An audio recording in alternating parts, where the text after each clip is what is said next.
Very good evening. It's time for a revolution. My name is Florian Bay, and I'm an amateur nuclear researcher.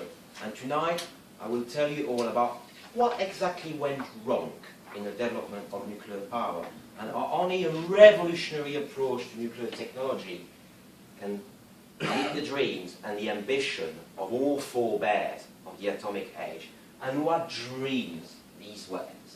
Nuclear energy is the energy of the future, as a 1995 UK white paper said. Recently, I've had the privilege to go to the National Archive, and I was trawling through all these old documents from the 1950s, and one word pervades from that: optimism. They were very optimistic about the potentialities of the atom, and looking forward to what the atom could do for mankind to meet mankind's energy needs. Optimism. And in the US, the same thing was true. Nuclear-powered vacuum cleaners, nuclear-powered car, and even nuclear-powered planes they were thinking about. The US Air Force spent a lot of time and a lot of money to design a nuclear reactor that could propel a plane. Maybe for all we know, in 2055, the Dyson DC-55 will be nuclear-powered. Maybe they're working on it in Dyson's labs. However, 60 years on, what happened? The reality is very different. Dirty, dangerous, dear, expensive. A dream that failed, according to The Economist. What went wrong there? What went wrong that meant that the dreams and the ambition of the nuclear age were not fulfilled? Is this anything to do with the science itself? Can anyone tell me what this is? Fuel pellet? This is a uranium fuel pellet. This is a uranium fuel pellet indeed. And right between my fingers, I've got 7 grams of uranium, whose energy content is about a ton of coal or 600 liters of petroleum. In a nuclear reactor, this could produce enough electricity to meet the needs of an household for 1 year. So the science is sound. The science is completely sound, and the energy density of nuclear power can only be described as amazing. But what about the engineering itself? The technology? Over the last 60 years, we've mainly followed an evolutionary approach with a line of light water reactor. 60 years ago, Dresden and Shippingport were coming online, the prototype of PWRs and PWRs respectively. And ever since then, these two very similar technologies have evolved and improved, so more efficiency, more safety, and so on. It has been an evolutionary path, but what's the next step for light water reactor technology? Where is it going to go next? Well, higher fuel burn-ups are on the cards for design like the EPR at the cost of a much higher enrichment and the use of gadolinium poisons, but only to about 10% of the ultimate potential. Plant efficiency, it will still be lower than coal or even lower than some solar cells. The safety, more backups on backups, 300% redundancy on the European pressurized water reactor. If something goes wrong, there will be something else to take over. However, there's more complexity, which means more cost and limited room for plant simplification. Higher fuel burn-ups of 200 gigawatts Dayton, impossible. Closed circle gas turbine cycle, impossible. Light water reactor can only be classified as a technology called cul-de-sac and a technology called dead end of first order, in which we're driving through and eventually we're going to hit wall. So what other type of nuclear reactor do exist? Can anyone tell me about a few other types of nuclear reactors, please? Liquid silicon? Sorry? Sorry. Liquid sodium. Molten salt, yes. Sodium. Graphite. Graphite. Advanced gas-cooled reactors. Yes. And many others. You only need a moderator and a coolant to make a nuclear reactor work. The number of different combinations you can have is infinite. Have we tried all of them? Well, certainly not. And we've tried one in the United Kingdom, which we then abandoned, the gas-cooled reactor path. The ultimate potential of the gas-cooled reactor path is actually quite interesting. Much higher fuel burn-ups of 200 gigawatts tons per day. 55% efficiency. AGRs are already more efficient than PWRs in many respects. More efficient than fossil fuel power stations, in fact. Walk away safe. Something goes wrong, the operator dies, the thing will shut itself down, and everything will be safe because of the Doppler effect. And modular design. You make them in a factory, P in a pod, you replicate the design, it's a significant potential remains. But what about the path not taken? The path of molten salt reactors. Well, there, it's even better. High plant efficiency, much higher fuel burnup. You could unleash the unbound promiscuity of the atom to its full extent. Much higher thermal, much simpler design, because it runs at atmospheric pressure. High pressure machinery, like a light water reactor, is very complex. And if something goes wrong, fail-safes must be designed. As we can see, this is a high pressure machinery that went wrong. If I would have had to design safety measures around this Coke can to make it safer to use or to prevent what has just happened from happening, it wouldn't cost 25 pence, it would cost 25 pounds. All I can say is molten salt reactors are a revolutionary technology.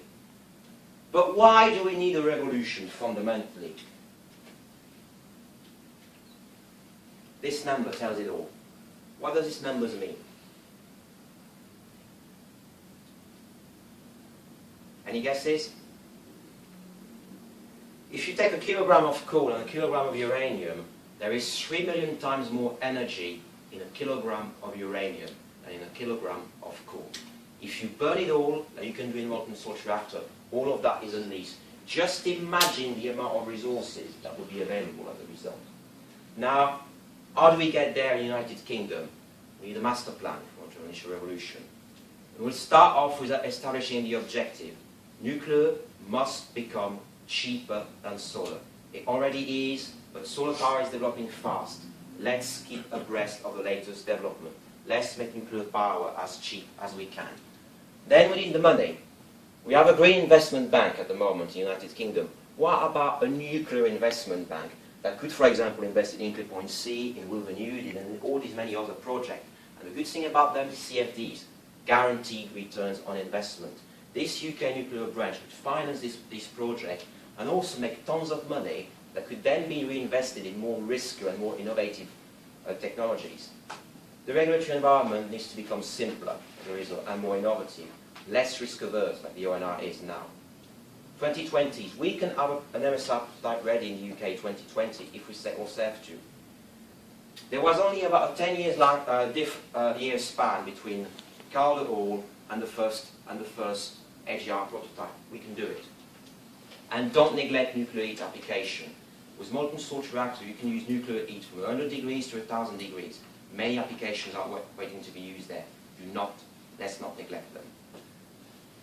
I'll conclude by using this wonderful quote by an American inventor, Charles F. Kettering, which says, "Our imagination is the only limit to what we can hope to have in the future." 60 years ago, in 1955, this was a dream, or the preserve of the very few. Now I can jet off to Stansted Airport with this young lady and go to Spain for less than 100 quid if I want to. But what about this thing as well? This has more computing power than the compute from 60 years ago that was the size of this room. We made it happen. So let's do the same with nuclear energy. What awaits around the corner, around this revolutionary path? Another industrial revolution, no less. In the UK, we made a revolutionary step of moving away from wood to coal. If we made nuclear electricity or nuclear energy too cheap to meters, we can only just barely imagine what applications would lie around the corner.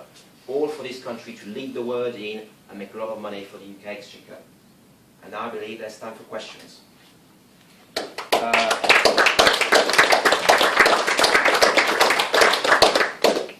Martin. Florian, you were saying that there were only 10 years between Calder Hall and the first AGR. Yeah.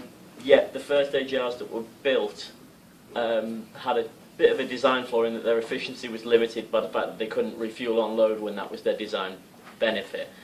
Yes. Do you not think that the accelerated time frame there allowed these sort of things to slip through the cracks, and if that was to happen Okay. again. AGR Dungeon SB, which was a blunder. The consortium that built Dungeon SB, I've seen the document in the National Archive, and you've got some letters of the time from the official, that's people in the company themselves, in APC, that say, how did we manage to get the contract? They didn't know how they managed to get the contract because they were very unprepared, but somehow the government gave them the contract. It's not the technology that was at fault in the AGR design, not necessarily the design itself, which in some respect was badly executed, but the fundamentals of it were actually quite good. It is the execution. It is the mistake that we've made before. I know you made it before. It's simply a matter of not doing it again. There are risks with an accelerated time frame. Indeed, but risks must be taken sometimes. Lady at the back. What's your name? Lavinia. Lavinia. Yes. Are you aware that there is a startup company in the States that's trying to put a molten salt reactor designed from GDA by, I think, 2020? There are indeed. There's not just companies in the United States. There's company in Canada and in the United Kingdom called Terrestrial Energy that's looking to commercialize technology in the UK as well.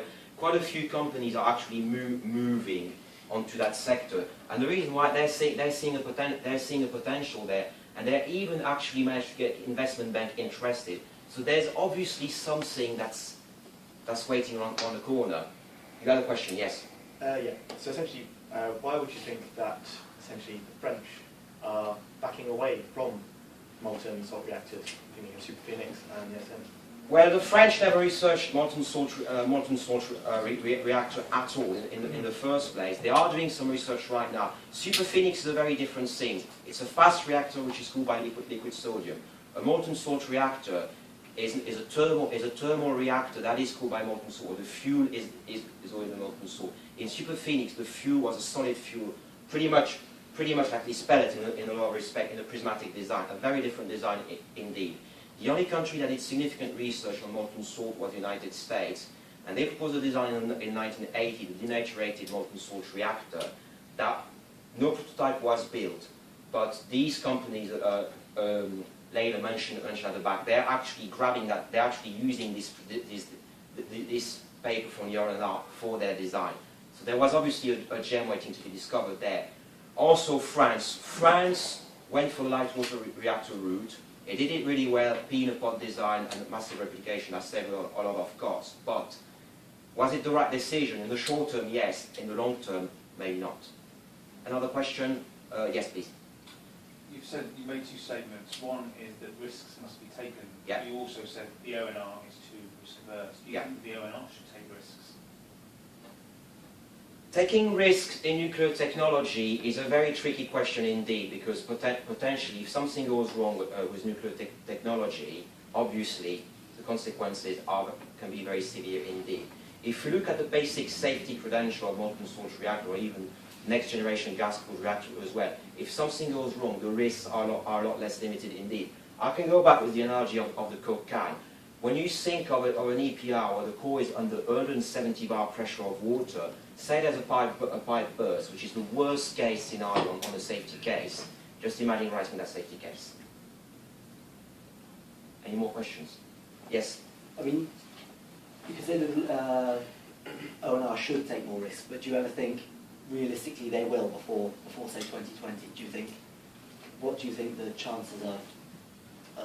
It will require political will. It will require political will. At the end of the day, the ONR is a government body, and if the government of the times can nudge the ONR into taking more risk, things could change.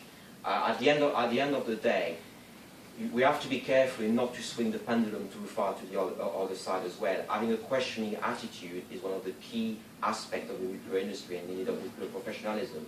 And this is not something I would want to see going away at all. Are you hopeful? For the UK to take more risk, I am reasonably hopeful because some private startups are looking into this segment of the market and are taking some risk. So I'm reasonably hopeful, but will the politician take more risk? Well, potentially yes. I mean, we've just seen the other day the Swansea Bay Tidal Lagoon project receiving investment. Is this a risky project? It's a very risky project. It has never been tried before. and we're pretty much going full on in the UK for that. So we are actually taking risks in the UK. Okay. Yes, please. We know there's a skills shortage in our industry, Yeah. to the point where it's posing a challenge to building a fleet of well-proven light water reactors. What makes you think, where are the people going to come from to pioneer some revolutionary idea like this by 2020? Where are you going to get the resource, the manpower, the skills? Can get some talent from overseas. Obviously, we are taking steps in the UK to decrease the skills shortage, and obviously for the current fleet that goes hand in hand with any new revolutionary project at the same time. I don't see this as an issue, but more broadly, the UK needs to invest more in science, especially in educating more scientists and engineers. But this is a broader issue that doesn't only apply to nuclear. There are skills shortage in transport engineering as well. One last question, David. Thanks. Oh, sorry. Is that it? Last one. Last one? Yeah, sure. Okay. Sure. Okay. Thanks for that talk, Florian. Just briefly, just a quick point of information. There is actually, there was a UK-France MSR project under discussion in the 1970s.